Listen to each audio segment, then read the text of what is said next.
And he went into one room where there was leaks coming out. These are long-term problems that these various places have had.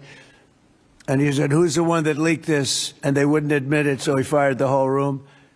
And he did a good job, I'll tell you. He was very good. And during this transition period, I asked Rick if he would run it, because we wanted to see. And if you remember when we first took it over, I didn't do it with enthusiasm. I did it because somebody had to do it, had to turn it around, because it was failing. It would have, physically, it would have almost fallen down. It was in very bad shape.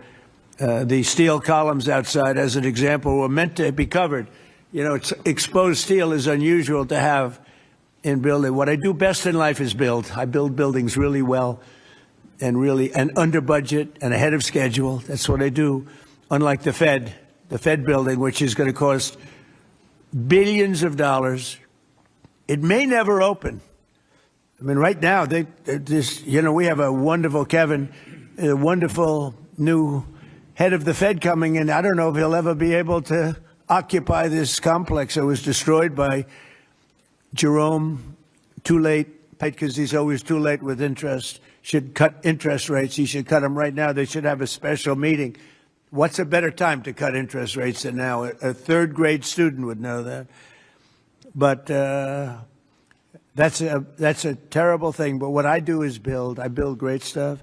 And what we're going to do is, right outside. In fact, if you look behind me, see the nice gold curtains? If you want to look into a nice foundation and you want to see a lot of work, very deep, very, very deep for specific reasons, we have a magnificent ballroom being built, because this is the biggest room, and it holds like 98 people for dinner. But behind me, you're going to have a ballroom that this building and the people occupying it, in particular, every president for 150 years, has clamored for a ballroom, a large, beautiful room. This is a cocktail room, and this whole floor will end up being a cocktail room for the cocktail area or pre-area for the ballroom before dinners. So we'll have heads of state. We can't even do a heads of state dinner. Usually what they do is they would do them on the lawn with a tent. But when it rains, the lawn is very low. And you know the land in Washington. It was built